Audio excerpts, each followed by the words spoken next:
All right, so one of our first speakers has to leave, but I would handle this last panel discussion a bit like somehow a salad. So let's just put everything together we have left in the kitchen and find the perfect dressing to make this a really meaningful and interesting discussion. So yeah, I would please invite you to join me on stage again for this last panel discussion of the day. Yeah, let's applaud them. That's a great idea. I love that, yes.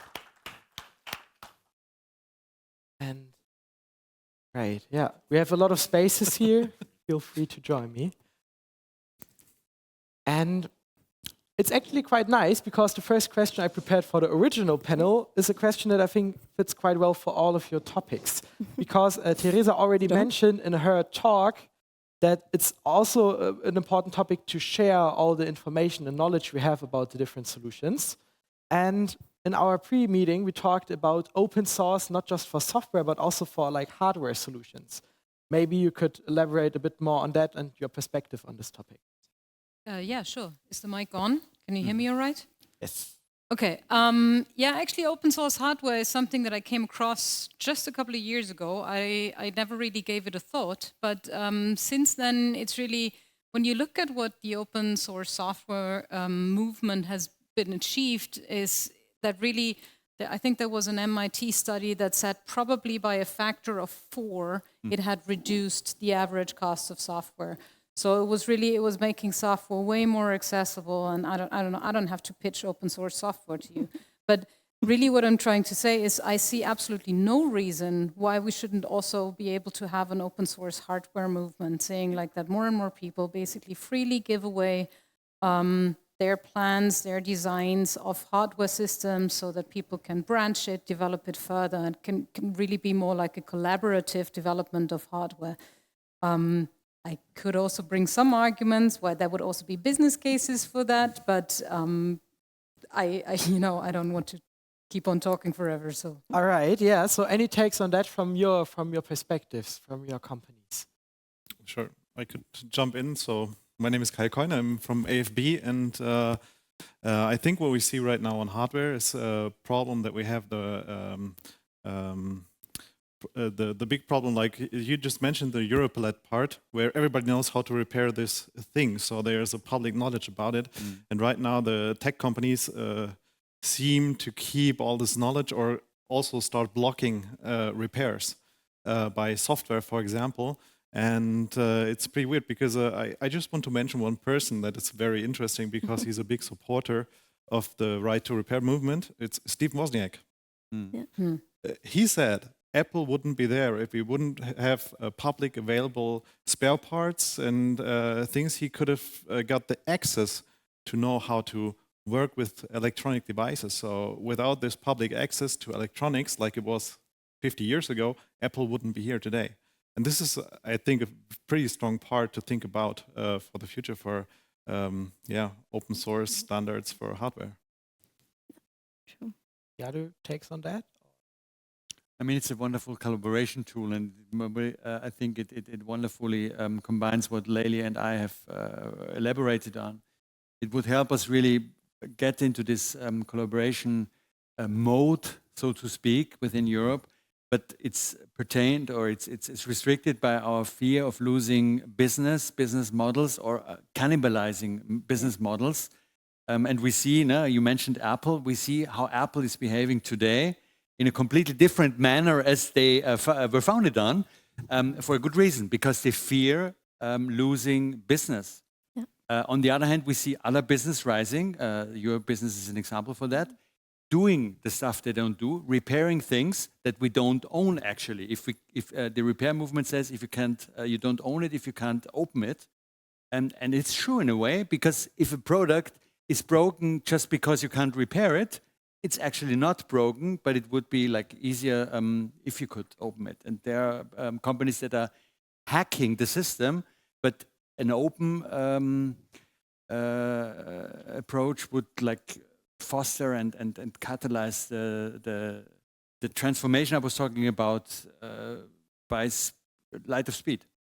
This is actually a perfect introduction for my next question, because as you already mentioned, we have some very powerful players that also have their own interests, and I think that's something we can fully understand.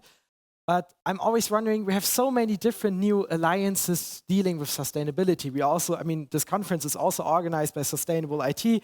So there are new alliances forming. There are also a lot of people trying to change the policies.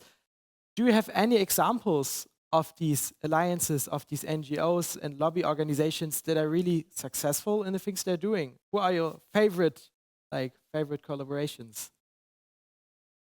I'm very biased. Mine is Energize. But I think the Energize program that I mentioned before is a pharmaceutical or healthcare space. I think what is nice in that, though, is, and I find this in sustainability in general, that people tend to be a little bit less non-competitive and are looking for those places where they can work together to figure out new solutions. So I know just from speaking to some of those in Energize that a lot of them are actually collaborating on packaging right now. And how can we, you know, they can't, it is a little sensitive because they can't talk about which suppliers they actually use because that would be breaking antitrust laws. but they have a pretty good sense of who they are. And so they're working together that, okay, how do we have the same standards, or how do we push them to have more recyclable or sustainable packaging. And that's just one example. So yeah, there are many others out there. I know, for instance, Together for Sustainability, BASF is here today as part of that initiative as well. And many, many others. Scope 3 Peer Group would be another one of my favorites. So yeah. Yeah, I think for our market, it's Right to Repair. They've done a wonderful job of making actually very big players open their products and making repairs for us possible. And I just wanted to add to what Christoph just said about, for example, Apple, that was resisting repair as much as they could, but the new financial statements of them shows us actually that it opened a secondary market, and the repaired products opened a new market for them. There are in South Europe, for example, in Spain and in Portugal, they were not able to sell their new products that well because an iPhone costs basically a month's salary or even more. But the second-hand phones are sold so perfectly well in those markets. So without cannibalizing on their own production, the market got much bigger for them, and now they see it as a new business opportunity. So I think we look at more from the business point of view, and I think Right to Repair did a wonderful job for my market. And I think one of the main goals of this whole conference and also of the fair we are looking forward to in the next year is to find new ways of bringing together all these stakeholders, all these companies and NGOs that are already trying to engage in this transformation of our IT branch and IT areas. So what are your wishes maybe for this kind of opportunity we have here? What are your ideas on how we could bring all this knowledge and all the people here together to really change something? Tough question, I know. So I could start a little and go back a little bit to the open hardware idea, because like we could try and convince businesses that there would be business models for them to adapt this route, but we might not convince all of them. That's fine. What I would then still propose towards policy is that maybe we reinforce more transparency in all of the projects that receive public funding, because this is something that I really find frustrating. That even when there is a lot of public funds in a project with a private partner, that they're not required to open this up. There is usually some Informationsfreiheitsgesetz and stuff like that that would usually require them to make this transparent, but then they can say like, oh no, this will hurt our business, and then, you know, pretty much everything is blacked out.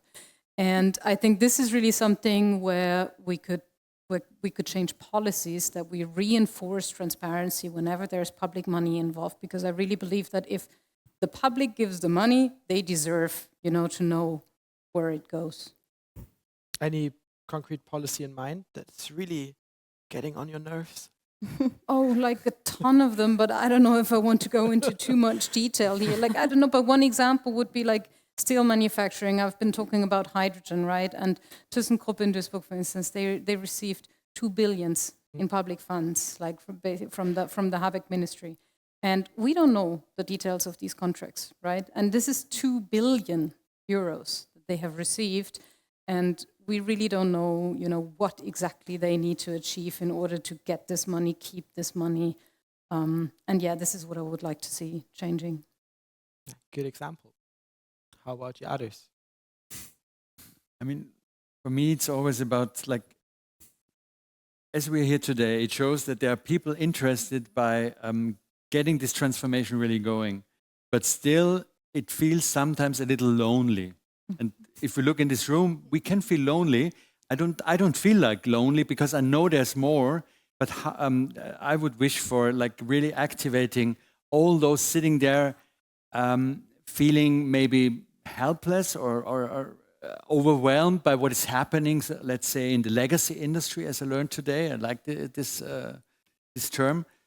And get this activation. There's potential that has to be still activated, and really work on us working on this activation, because as I showed in my example, it's not far from a street full of horse carriages to the street full of cars. Transformation can be done, but there needs to be people that believe in it, and we have to, I think, wake this belief up more in people that are lethargic, sitting in front of their television sets and stuff like that. And what's your approach for doing so? For what? For doing so? Yeah. How do you activate I people? talk about what I feel is the right thing to do. That's the only lever I have in hand. It's a small lever, but I try to use it as much as I can. And we can do, like, we are, how much are we in the room? 50 people, 40 people maybe? We can do like 40 times 40 times 10 times a year. It makes an impact, I think. Yeah, it's as big and as small as it can be. I think for me, it's also resetting your mind. It's a complete mindset change. I do believe in mutual beneficial points. As a business owner, I always look at something that's also commercially viable. But when I look, idealism doesn't need to be always funded and always not be commercial. I think we need to take a step back from that point and see how can we bring actors together to build on this, to solve the same problem that we have, but then together. And problem solving, if you look at every industry, it's problem solving that also is commercially interesting. You find a problem, if you find a solution for a problem, then you're actually in. So I think we need to, if it's public money, if it's, I don't know, I've never had public money, so I don't even know how that works, but if it's investments, we need to look at vision. We need to look at where are we going, and we need to maybe push companies to work together, or push governments to work together with companies. We need to bring some legislation in that, I don't know, but I would just call mostly for that. Yeah, probably painting a positive vision for the future. I mean, what great things could happen? We could create jobs, repairing things, being more sufficient with what we do. So there's a very, very positive image that we can picture for the future when we have the ability to repair. It's something, a muscle that we didn't train in the last years. And we have to get back to that because we have the knowledge and there's lots of innovation in that. So like Steve Wozniak said, if Apple wouldn't be here, if you wouldn't have the access to the electronics, and the same thing is here, when you have young people getting in touch with those things and knowing how to repair things, how to build things, there's something new that can be created from this knowledge and from these ideas, and it's something that we should focus on. And I think it's great because it's education, it's entrepreneurship in there. There's so many things in there that you can focus on. Yeah, actually, this reminds me of something because, like, I'm a handball goalkeeper, and yeah, as a goalkeeper, you use your pens quite often, so they can break very easily. And I don't know. I didn't throw it away for 8 years. And like 1 month ago, I realized, wait, I'm also repairing my other pants. Maybe I could repair this pants, but just not use it for handball so that I can make sure that it will survive. So I repurposed it, but it's also fitting quite well to this approach of not just recycling or like finding other solutions for it, but also thinking about repurposing the usage of it or rethinking the whole concept of circularity. And yeah, I am quite happy to wear these pants again, so I can fully, I agree, positive narratives are amazing. But I guess you all have your narratives as well. Is any one of you willing to share your perspectives? Because we have a wonderful mic over here in the first row. Is there anything you want to add to this conversation? Doesn't look like that yet. Oh, there's someone here in the third row. Maybe one yeah. Yes, I want to give a comment and maybe some hint. I've recently learned that we should think more in regions, more in corporations. And what does it mean for me is that we have to take a closer look to regions. And there's an expression meaning bioregioning. And bioregioning means that we think about larger regions, meaning that we involve different stakeholders, that we look at the history of places, what has been happened there in the past, what is the potential, etc. And it's about self-organizing. It's about building up circular economy in a certain place, in a certain region. What is available, what we can contribute. There's the expression of the fab city, what we can produce locally, to build up capacities, etc. And that's for me an interesting idea. I see the potential of bioregioning. Thanks. Any takes on that? I have a story I could share connecting to what you just said. I also appreciate and cherish regions as a lever for the transition to the circular economy very much. And we did what we call material flow analysis for Stuttgart, the region where I live in. And we showed that to entrepreneurs, to people that run companies in the area. And there's a recycler who said, okay, in this 14 million tons of material we use every year in the region of Stuttgart or in the city of Stuttgart, 120,000 tons are mine. And there was this immediate connect to like, this is, I'm in this game and I can vision myself, small point, but still I can vision myself in this circle. And now what can we do with it to turn it even more circular and like get the stuff really flowing around? I think there's a huge potential in regionalizing not only the bio part of it, also the bio part of it, but also really the material flow of cities and regions. Beautiful. Maybe it's also a big recommendation to have a look at Ralf Thurm. I met him some months ago. He's also very into this bioregional approach. I'm not sure if you know him. He was an expert at the GRI initiative and was like, okay, maybe it's not the best approach to just focus on incremental change of sustainability in companies, but really find ways that we can open up for radical innovations in business cases that go beyond just through making it more efficient. So yeah, Ralf Thurm, very big recommendation for this topic. But are there any other topics you want to highlight here when you are standing on stage regarding that?